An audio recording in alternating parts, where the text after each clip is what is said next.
I'm joined, as I stated, by my colleagues in government that are also here, the Lieutenant Governor Brian Benjamin, Bronx Borough President Vanessa Gibson, Congressman Richie Torres, Councilman Oswald Velez, and I'm sure there's more that's here. If I missed you, I apologize. We are going to continue to remain vigilant to address this just horrific tragedy that we're facing.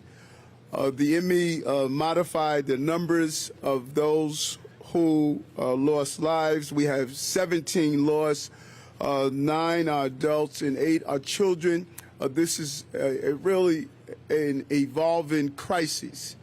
And so as it evolves and as we get new information, we're going to share it with you as well so you can let the public know what we're going through. We said this yesterday and we will continue to say this is an unspeakable tragedy. Early this morning, I was joined with the Chancellor. We visited every school in the area where the children, our young scholars, lost their lives.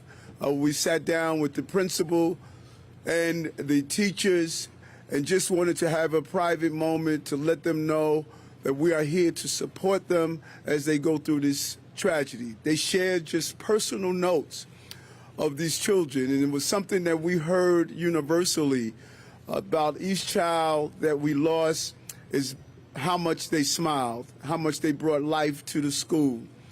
And not only did this fire leave a burning pain in the hearts of people in this community, but it has left a burning pain in the children and the teachers and the faculties of this school.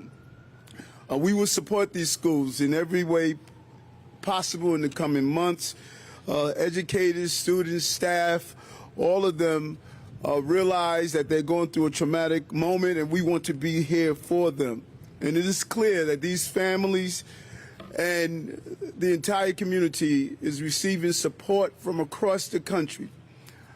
Just a few moments ago, I received a call from President Biden, and he has made it clear that whatever we need, the White House is going to be there for us. He has just sent a very strong message that this is on the radar of the entire globe, what has happened here. The Consul General of the Dominican Republic is here with us, and his team. This is a global tragedy because the Bronx in New York City is representative of the ethnicities and cultures across the globe. And so everyone is feeling the pain of what we are experiencing. But I would tell you this, and I say over and over again, we're going to get through this moment. We're going to get through this moment, and we're going to get through it together. And this tragedy is not going to define us. It is going to show our resiliency as we help the families through this. In the middle of such pain, we have witnessed such a high level of heroism. From the hospital staff, the doctors, the nurses, the administrators who are already going through crises with the pandemic.